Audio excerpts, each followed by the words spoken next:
너희 중에 심지어 음행이 있다 함을 들으니 그런 음행은 이방인 중에서도 없는 것이라. 누가 그 아버지의 아내를 취하였다는도다.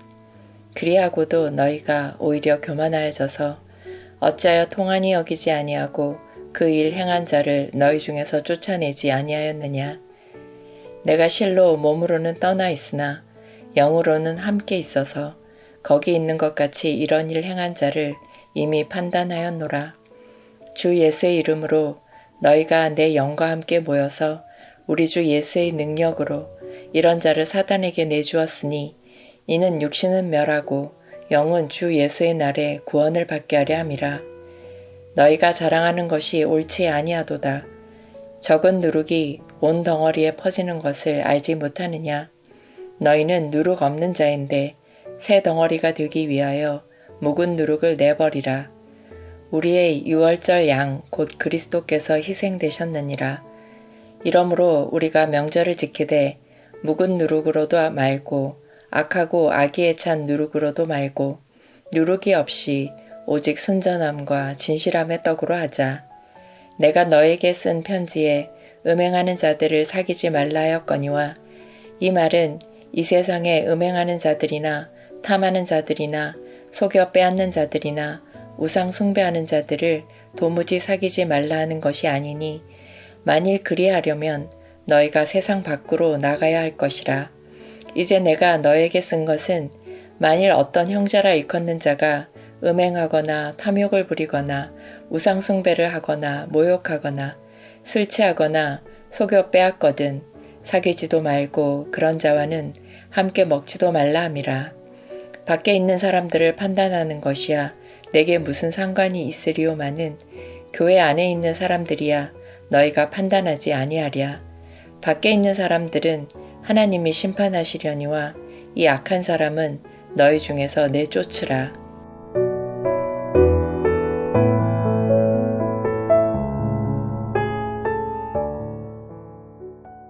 고린도 교회 안에는 종량이 자라고 있었습니다. 교회는 그것을 방치하고 있었습니다. 아니 오히려 자랑하고 있었습니다. 바울은 가만히 있지 않았고 펜을 들어 칼을 만들었습니다. 교회의 살을 가르기 시작했습니다. 거룩한 공동체인 교회는 죄 앞에서 어떻게 반응해야 합니까? 세 가지를 함께 생각해 보겠습니다. 먼저 교회는 죄를 통한히 여겨야 합니다. 1절과 2절입니다. 너희 중에 심지어 음행이 있다 함을 들으니 이런 음행은 이방인 중에서도 없는 것이라. 누가 그 아버지의 아내를 취하였다 하는도다. 그리하고도 너희가 오히려 교만하여져서 어찌하여 통한히 여기지 아니하고 그 일 행하는 자를 너희 중에서 쫓아내지 아니하였느냐. 바울은 충격적인 소식을 들었습니다. 어떤 사람이 자기 아버지의 아내를 취했습니다. 계모와 관계를 맺은 것입니다. 이 죄가 얼마나 심각합니까? 율법만 금지한 것이 아닙니다. 바울은 이것을 이방인 중에서도 없는 것이라고 말합니다. 복음을 모르는 로마 사회조차도 폐륜으로 여겼던 죄였습니다. 세상도 손가락질하던 죄가 교회 안에 들어왔습니다. 그런데 더 충격적인 것은 그 다음입니다. 교회가 어떻게 반응했습니까? 그리하고도 너희가 오히려 교만하여졌어. 교만했다는 것입니다.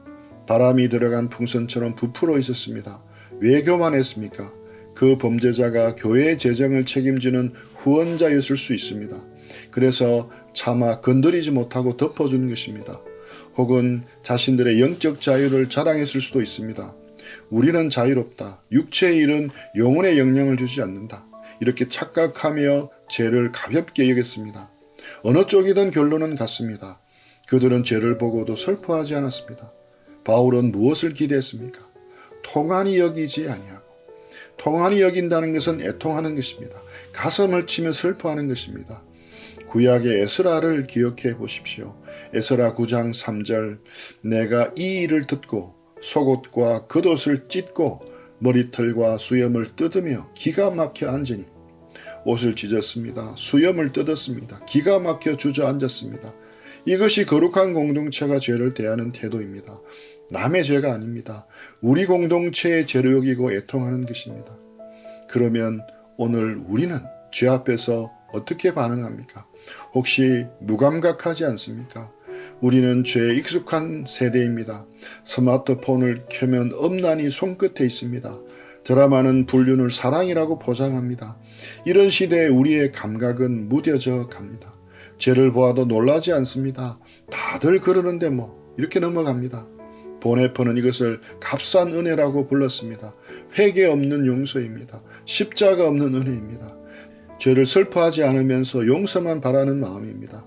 그러나 거룩한 교회는 다릅니다. 제 앞에서 풍선처럼 부풀지 않습니다. 오히려 무릎을 꿇습니다. 거룩은 무감각이 아닙니다. 거룩은 통한히 여기는 마음에서 시작됩니다. 두 번째, 교회는 죄를 단호히 끊어내어야 합니다.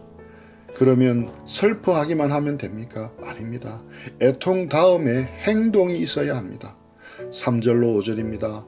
내가 실로 몸으로는 떠나 있으나 영으로는 함께 있어서 거기 있는 것 같이 이런 일을 행하는 자를 이미 판단하였노라. 주 예수의 이름으로 너희가 내 영과 함께 모여서 우리 주 예수의 능력으로 이런 자를 사단에게 내어주었으니 이는 육신은 멸하고 영은 주 예수의 날에 구원을 받게 하려 함이라. 바울은 결단합니다. 이미 판단하였노라. 그런데 이 판단은 바울 개인의 독단이 아닙니다. 주 예수의 이름으로 너희가 내 영과 함께 모여서 우리 주 예수의 능력으로, 교회가 주님의 이름으로 모입니다. 주님의 능력으로 집행합니다. 이것이 교회의 권징입니다. 한 사람의 분노가 아닙니다. 공동체가 주님 앞에서 행하는 거룩한 결단입니다. 판단의 내용은 무엇입니까? 이런 자를 사탄에게 내어주었으니, 사탄에게 내준다는 것이 무서운 말처럼 들립니다. 그러나 그 뜻을 정확히 보아야 합니다. 교회는 은혜의 영역입니다. 교회 밖은 세상이고 사탄이 활동하는 영역입니다. 사탄에게 내준다는 것은 교회 밖으로 내보낸다는 것입니다. 출교입니다. 공동체에서 끊어내는 것입니다. 그런데 여기서 멈추면 본문을 절반만 읽은 것입니다. 끊어내는 목적이 무엇입니까? 5절 후반부입니다. 이는 육신을 멸하고 영은 주 예수의 날에 구원을 받게 하려 함이라. 여기서 육신을 멸한다는 것은 무엇입니까? 그를 죽이라는 말이 아닙니다. 그의 교만한 육적 본성을 꺾는 것입니다. 죄악된 욕망을 무너뜨리는 것입니다. 그래서 그가 정신을 차리게 하는 것입니다. 권징의 끝은 무엇입니까? 처벌이 아닙니다. 정죄가 아닙니다. 구원입니다. 의사가 종양을 도려내는 이유가 무엇입니까? 환자를 살리기 위함입니다. 교회의 권징도 마찬가지입니다. 죄인을 정죄하기 위함이 아닙니다. 권징은 가장 깊은 사랑입니다. 그러면 왜 이렇게 단호해야 합니까? 바울은 그 일을 6절에서 설명합니다. 너희가 자랑하는 것이 옳지 아니하도다. 적은 누룩이 온 덩이에 퍼지는 것을 알지 못하느냐. 누룩은 효모입니다. 빵을 부풀게 하는 것입니다. 밀가루 반죽에 누룩을 조금만 넣어 보십시오. 그 작은 누룩이 반죽 전체로 퍼집니다. 조용히 그러나 확실하게 온 덩이를 부풀립니다. 죄도 그렇습니다. 한 사람의 죄를 묵인하면 어떻게 됩니까? 그 죄가 공동체 전체로 퍼집니다. 한 명쯤이야가 다들 그러던 데라가 됩니다. 이번 한 번만이 원래 그런 거야가 됩니다. 죄는 누룩처럼 번집니다. 그래서 단호히 끊어내야 합니다. 이어지는 7절 8절입니다. 너희는 누룩 없는 자인데 새덩이가 되기 위하여 묵은 누룩을 내버리라. 우리의 유월절 양 곧 그리스도께서 희생되셨느니라. 이러므로 우리가 명절을 지키되 묵은 누룩으로도 말고 괴악하고 악독한 누룩으로도 말고 누룩 없이 오직 순전함과 진실함의 떡으로 하자. 여기서 복음이 등장합니다. 유대인들은 유월절을 지키기 전 집안의 모든 누룩을 치웠습니다. 구석구석 뒤져서 빵 부스러기 하나까지 없앴습니다. 왜 그렇게 했습니까? 유월절 양을 잡기 위함입니다. 그런데 바울은 놀라운 선언을 합니다. 우리의 유월절 양 곧 그리스도께서 희생이 되셨느니라. 우리의 유월절 양은 예수 그리스도입니다. 그분이 우리를 위해서 십자가에서 희생되셨습니다. 그 피로 우리를 거룩하게 하셨습니다. 그러니 우리는 어떤 존재입니까? 7절을 보십시오. 너희는 누룩 없는 자인데. 이것이 복음의 순서입니다. 누룩을 없애라. 그리하면 누룩 없는 자가 되리라. 이렇게 말하지 않습니다. 너희는 이미 누룩 없는 자다. 그러니 누룩을 없애라. 먼저 신분을 말합니다. 그 신분에 맞게 살라고 명령합니다. 여러분이 죄를 끊어내는 이유가 무엇입니까? 죄를 끊어야 거룩해지기 때문이 아닙니다. 이미 그리스도의 피로 거룩해졌기 때문입니다. 이것이 율법주의와 복음의 차이입니다. 율법주의는 말합니다. 행하라. 그러면 사랑받으리라. 복음은 말합니다. 너는 이미 사랑받았다. 그러니 행하라. 우리는 발부둥 쳐서 거룩해지는 것이 아닙니다. 이미 거룩한 자가 되었기 때문에 거룩하게 사는 것입니다. 그래서 단호히 끌어낼 수 있습니다. 이미 받은 거룩이 우리를 떠밀기 때문입니다. 셋째, 교회는 순전하게 살아가야 합니다. 이제 한 가지 오해를 풀어야 합니다. 여기까지 들으면 이런 생각을 할 수 있습니다. 그럼 죄인과는 다 끊으라는 말인가? 세상 사람들과 담을 쌓으라는 말인가? 고린도 교인들도 똑같이 오해를 했습니다. 바울은 그 오해를 바로잡습니다. 내가 너희에게 쓴 편지에 음행하는 자들을 사귀지 말라 하였거니와, 이 말은 이 세상에 음행하는 자들이나 탐하는 자들이나 속여 빼앗는 자들이나 우상 숭배하는 자들을 도무지 사귀지 말라 하는 것이 아니니, 만일 그리하려면 너희가 세상 밖으로 나가야 할 것이라. 세상의 죄인들과 다 끊으라는 말이 아닙니다. 만일 그래야 한다면 세상을 떠나야 합니다. 무인도로 가야 합니다. 그러나 그것은 그리스도의 길이 아닙니다. 우리는 세상에서 도망치는 자가 아닙니다. 세상 속에서 빛과 소금이 되는 사람입니다. 그러면 바울이 진짜 말하려는 끊음의 대상은 누구입니까? 11절입니다. 이제 내가 너희에게 쓰는 것은 만일 어떤 형제라 일컫는 자가 음행하거나 탐욕을 부리거나 우상 숭배하거나 모욕하거나 술 취하거나 속여 빼앗거든 그런 자와 사귀지도 말고 그런 자와 함께 먹지도 말라 함이라. 핵심이 여기 있습니다. 형제라 일컫는 자. 교회 안에서 스스로를 그리스도인이라고 부르는 자입니다. 그러면서도 회개 없이 죄를 계속 짓는 자입니다.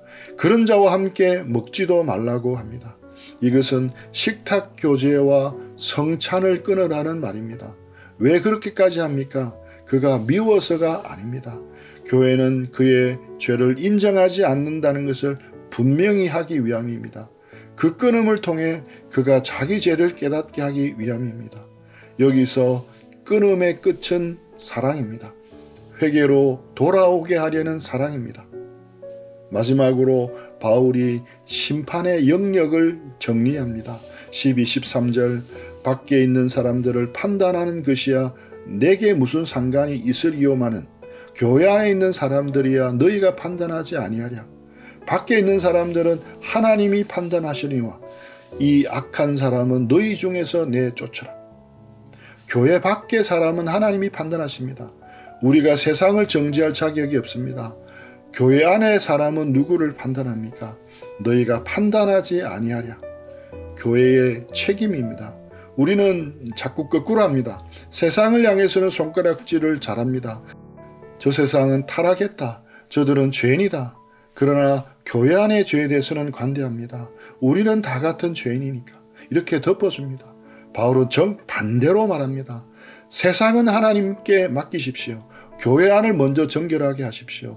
심판은 밖이 아니라 안에서부터 시작됩니다. 정결은 남이 아니라 나에게서부터 시작됩니다. 그래서 바울은 단호하게 결론을 내립니다. 이 악한 사람을 너희 중에서 내쫓아라. 그러나 잊지 마십시오. 이 모든 것의 목적은 8절에 있습니다. 순전함과 진실함의 떡으로 하자. 끊어내면 목적이 아닙니다. 순전함이 목적입니다. 교회는 누룩을 버린 자리에 순전함과 진실함을 채워야 합니다. 순전함이 무엇입니까?